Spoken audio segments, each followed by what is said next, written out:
Olá pessoal, tudo bem?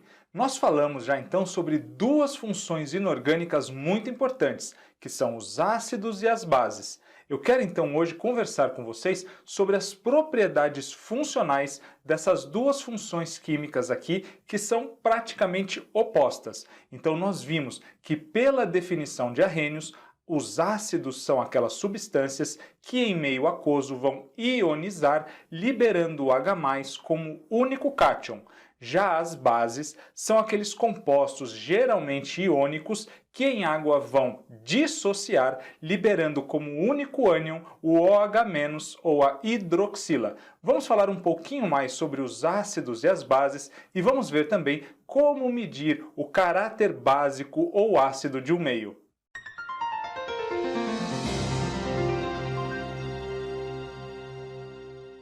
Vamos começar falando então das propriedades funcionais aqui dos ácidos e das bases. O primeiro critério que nós vamos comparar será quanto à solubilidade em água. Os ácidos serão, na sua maior parte, solúveis na água.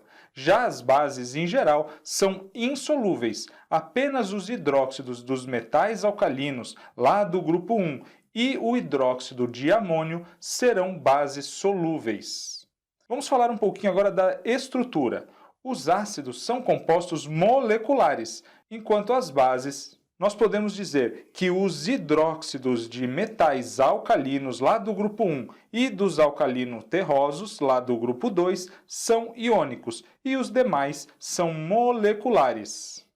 Mas veja, pessoal, que a maioria das bases que nós vamos estudar são bases formadas lá pelos metais alcalinos e alcalino-terrosos, já que nós falamos que essas são as bases mais fortes, aquelas que serão capazes de dissociar, liberando muito OH- em solução aquosa. Então, a maioria das bases que nós veremos serão compostos iônicos. Vamos falar agora sobre a condutividade elétrica. Os ácidos só conduzem a corrente elétrica em solução aquosa, já que eles são substâncias moleculares e precisam então de um solvente para quebrar as ligações e formar os íons, aquilo que nós chamamos de ionização.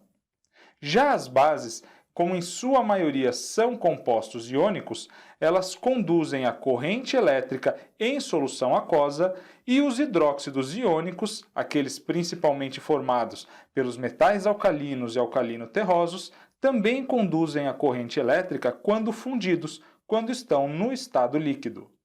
Nós vimos, né, pessoal, que para haver condutibilidade elétrica, transporte de corrente, nós precisamos ter íons, cargas livres no meio. E quando é que isso vai acontecer? Para as substâncias moleculares lá dos ácidos, nós precisamos de um solvente que vai quebrar essas ligações e ionizar, formar íons onde antes não havia. Enquanto nos compostos iônicos essas cargas já existem, mas em geral, pela força de atração entre as cargas opostas, esses compostos iônicos formam um reticulado cristalino no estado sólido. Então não há íons livres para transportar a corrente. Por isso então, que a água é capaz de dissociar e separar essas cargas, formando então uma solução que conduz corrente elétrica. Do mesmo modo, esses íons aqui, quando aquecidos, eles também vão estar distantes o suficiente para poder transportar a corrente. Por isso, os compostos iônicos também vão ser condutores quando fundidos. Vamos falar um pouquinho também hoje, pessoal, sobre o pH, que é a medida da acidez ou da basicidade de um meio.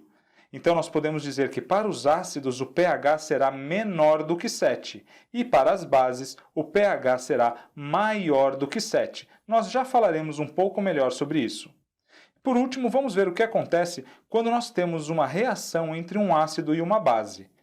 Essa reação nós chamamos de reação de neutralização ou de salificação, porque como resultado dessa reação, nós temos a formação da água e também de um sal. Olha aqui o exemplo do ácido clorídrico HCl, quando reage com o hidróxido de sódio, NaOH. Nós teremos a formação de água, mas também aqui do sal de cozinha, o cloreto de sódio. Como nós vimos, os ácidos e as bases são substâncias com propriedades opostas e quando eles reagem, eles vão então se neutralizar, formando sempre um sal mais água. E é isso que nós falaremos bastante na nossa próxima função química, quando nós estudaremos os sais. Vamos conversar um pouquinho agora, pessoal, sobre a escala de pH, que vai medir a acidez ou a basicidade de um meio. Essa escala vai variar de 0 até 14 e ela está dividida desse modo. Nós teremos aqui, bem no centro dela, quando a escala marcar 7, nós teremos um meio neutro. Mas quando essa escala marcar valores abaixo de 7, nós teremos um meio ácido. Então, quanto menor o valor marcado pela escala de pH, mais ácido é o meio. E o oposto também é verdade. Quanto maior o valor acima de 7, mais básico será o meio.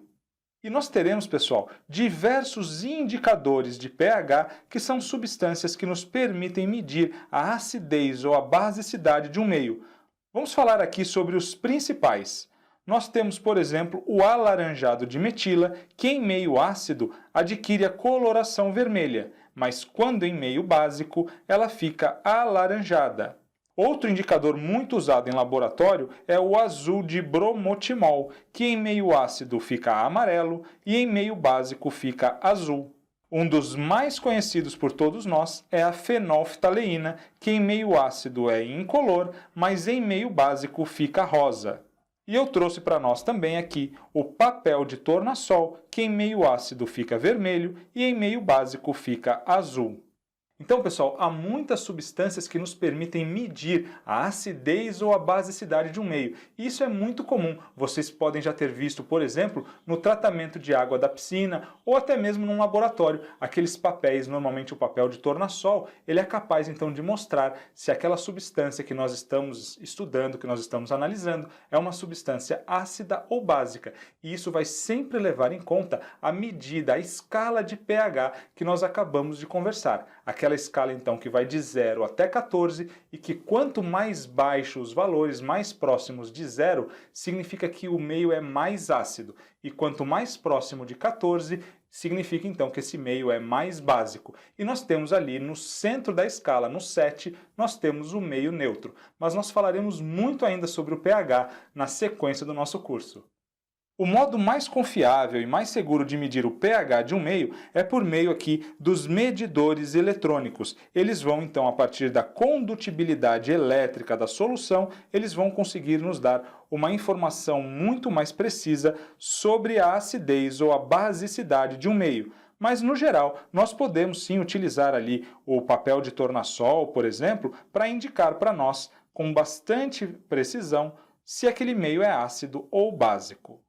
E aqui, pessoal, eu trouxe para vocês algumas substâncias do nosso dia a dia com relação aqui à nossa escala de pH. Vamos começar aqui em cima da parte mais ácida. Então, olha só, a solução aquosa do HCl, do ácido clorídrico, tem pH próximo de 0. Então, aqui nós temos uma solução muito ácida. A mesma coisa, o nosso suco gástrico, que também apresenta o ácido clorídrico na sua formação, é também um meio bastante ácido.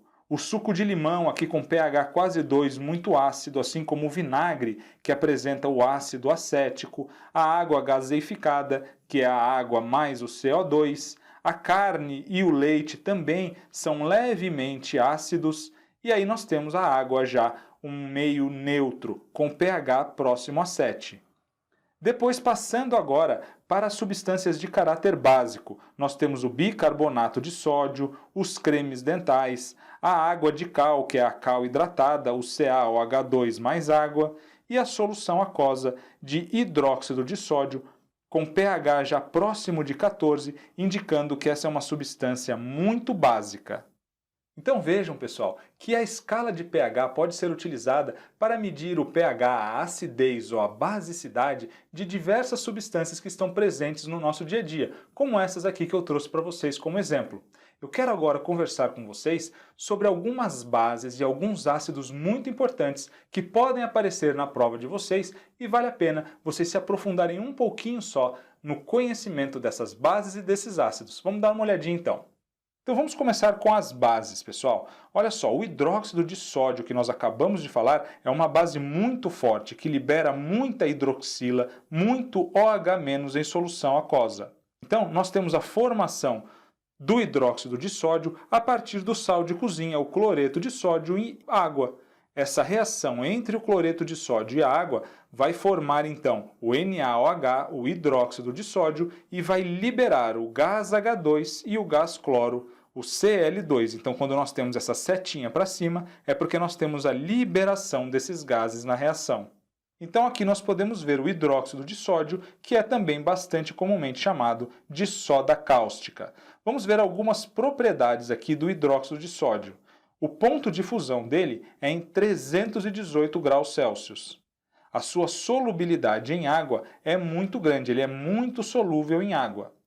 E ele pode ser utilizado na produção de sabão, produtos para desentupir pias, na purificação de derivados do petróleo, entre outros. Vamos falar um pouquinho também do hidróxido de cálcio, o CaOH2. Ele pode ser obtido, então, pela hidratação aqui da cal viva, que é a cal não hidratada. Então, quando nós adicionamos água à cal viva, ao CaO, nós chegamos ao hidróxido de cálcio, que também é chamado, então, de cal hidratada. Aqui nós podemos ver, então, uma foto dessa substância da cal hidratada, do hidróxido de cálcio. Então, vamos ver algumas características do hidróxido de cálcio. O seu ponto de fusão é em 512 graus Celsius. Quanto à solubilidade, ele é pouco solúvel na água. Quanto aos seus usos, o hidróxido de cálcio ele é muito utilizado, por exemplo, na construção civil, tanto na preparação da argamassa, na pintura, num processo conhecido como caiação, entre outros. Ele também é muito utilizado na agricultura como inseticida e como fungicida, além de poder ser utilizado na purificação de água e esgoto. Vamos falar agora um pouquinho sobre alguns ácidos importantes. O ácido sulfúrico, que nós falamos muito, pode ser obtido através do seguinte processo. Nós vamos pegar o enxofre e adicionar o gás oxigênio, formando o SO2 gasoso. Posteriormente, o SO2 vai ser colocado para reagir novamente com o gás oxigênio, formando o SO3. E por fim, o SO3 vai ser hidratado, formando o H2SO4. E o ácido sulfúrico está comumente presente, por exemplo, aqui nas baterias de carro. Vamos ver aqui algumas características do ácido sulfúrico. A sua apresentação, ele é um líquido incolor extremamente corrosivo. Quanto à sua solubilidade, ele é muito solúvel em água. Ele tem um ponto de ebulição em 338 graus Celsius, o que faz dele um ácido fixo. E ele é muito utilizado como fertilizante agrícola na produção de plásticos, fibras, celulose, no refino do petróleo, nas baterias de automóveis, entre outros. Pessoal, o ácido sulfúrico é tão utilizado na indústria que nós podemos inclusive medir o grau de industrialização de um país pela quantidade de ácido sulfúrico que esse país consome, já que o ácido sulfúrico está presente em diversas centenas de reações que vão gerar produtos industriais. E o último ácido que nós veremos na aula de hoje é o ácido clorídrico, HCl, que pode ser formado pela síntese direta do H2, do gás hidrogênio, mais o gás cloro, formando então aqui o ácido clorídrico. Ele também pode ser obtido através do sal de cozinha, o cloreto de sódio, agora utilizando o ácido sulfúrico, e aí sim produzindo o Na2SO4, além do ácido clorídrico HCl gasoso. Nós podemos encontrar o ácido clorídrico, por exemplo, no ácido muriático, que é utilizado na limpeza de pisos e azulejos. Vamos ver algumas características aqui do HCl, do ácido clorídrico. Então, a sua apresentação, ele é um gás incolor, não inflamável, muito tóxico e corrosivo. Quanto à sua solubilidade, ele é muito solúvel. Nós somos capazes de dissolver 450 litros de ácido clorídrico em apenas 1 litro de água. É muito importante nós lembrarmos que o HCl é um dos componentes do suco gástrico, e então tem uma presença muito importante na digestão dos alimentos. Entre os usos, nós podemos citar a indústria de alimentos, a produção de corantes, de tintas e de couros, e na limpeza, como nós vimos aqui com o ácido muriático. Vamos resolver uma questão então, pessoal. Olha só, o leite de magnésia é o resultado da mistura de sulfato de magnésio com hidróxido de sódio e água destilada, aquecida ao fogo e submetida a várias lavagens. Ele é usado como antiácido e laxante. No combate à acidez estomacal, o leite de magnésia reage produzindo o quê? Então, pessoal, vamos começar olhando o que acontece com essa mistura que forma o leite de magnésia. Ele falou para nós que ele é o resultado da mistura do sulfato de magnésio, que é o MgSO4. Lembram-se então que o sulfato vem do ácido com terminação íquo, então vem do ácido sulfúrico, que é o H2SO4. Por isso o NOx aqui desse SO4 é menos 2, já que o ácido liberou 2H+ em água. A mesma coisa no caso aqui do magnésio, que é do grupo 2, ele apresenta nas ligações químicas NOx mais 2. Então nós vemos que essa molécula aqui, ela é neutra. Aqui nós temos um composto neutro, já que nós temos o mesmo número de cargas positivas e negativas. Então ele nos disse que o leite de magnésio é o resultado da mistura do sulfato de magnésio com o hidróxido de sódio que nós acabamos de ver, que é o NaOH. Então, quando nós temos essa mistura, nós temos a formação do hidróxido de magnésio, que é o MgOH2, mais o sulfato de sódio, que é o Na2SO4. Vamos balancear essa equação. Nós vemos aqui que nós temos um sódio desse lado e 2 desse lado. Basta nós colocarmos aqui o 2 e pronto, nós já balanceamos a nossa equação. Vamos falar mais sobre isso mais para frente. O importante é ver, então, que quando nós temos o leite de magnésia, nós temos aqui o hidróxido de magnésio sendo formado. E aí, ele pede para nós o que acontece quando esse leite de magnésia é usado como antiácido no combate à acidez estomacal. Então, o leite de magnésia vai reagir com o ácido clorídrico que está lá no nosso estômago, produzindo o quê? Vamos dar uma olhada, então, na reação do hidróxido de magnésio, que é o MgOH2, com o HCl, que é o ácido clorídrico que está presente no suco gástrico. Nós teremos, então, a formação do MgCl2 mais água, sempre um sal mais água, já que nós temos aqui uma reação de neutralização. Para nós balancearmos essa equação, vai bastar nós colocarmos aqui, multiplicar por 2 o ácido clorídrico e também por 2 aqui a água. Nós falaremos um pouco mais sobre o balanceamento das equações um pouco à frente. Então, pessoal, veja que nessa reação nós temos a formação aqui do sal cloreto de magnésio, o MgCl2. E é isso que aparece para nós aqui na letra E, o MgCl2. A letra E, portanto, é o nosso gabarito. Claro, pessoal, que vocês não precisavam conhecer todas essas reações aqui para resolver a questão. Bem tranquilo, ele falou para nós do leite de magnésia. Vocês têm que lembrar que esse é um composto básico que apresenta o hidróxido de magnésio, que é o MgOH2. E aí, essa base, quando em contato com o ácido clorídrico do suco gástrico, vai neutralizar a acidez estomacal, formando sempre um sal mais uma água. Então, como nós tínhamos o HCl e o MgOH2, nós vamos ter, é claro, agora o MgCl, que nada mais é aqui do que o cloreto de magnésio. Lembrando, claro, que o Mg, o magnésio, tem NOx mais 2 e o cloro NOx menos 1. Então eu precisarei de 2 átomos de cloro, por isso vamos ter o MgCl2 na formação aqui desse sal. O importante era apenas saber que nós temos aqui uma base e uma reação de neutralização ou de salificação que vai produzir sempre sal mais água. Vamos resolver mais uma questão, pessoal. Olha só.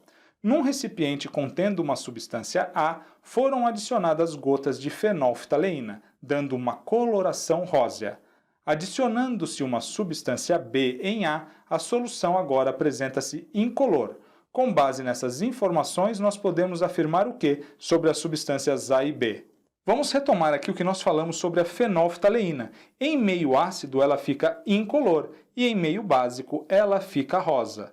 Com isso, pessoal, retornando aqui à questão, quando as gotas de fenolftaleína foram adicionadas aqui à substância A, nós vimos que ela ficou rosa. Então, a substância A é uma base. E, posteriormente, quando nós adicionamos a substância B nesse meio A, que já apresentava a fenolftaleína, essa solução ficou incolor, indicando então que B é um ácido. Então A é uma base e B é um ácido. A letra C, portanto, aqui é o nosso gabarito. Questãozinha que nos exigiu apenas o conhecimento do indicador fenolftaleína, que quando reage com uma base fica rosa e quando reage com um ácido fica incolor. Então, pessoal, falamos bastante já sobre os ácidos e as bases. Nós ainda falaremos um pouco mais sobre eles quando nós virmos outras definições mais recentes, mais modernas de ácido e de base, além dessa que nós estamos estudando, que é a definição de arrênios. Mas essa é a mais importante e a que mais aparece em prova. Um forte abraço a todos, vejo vocês na próxima aula.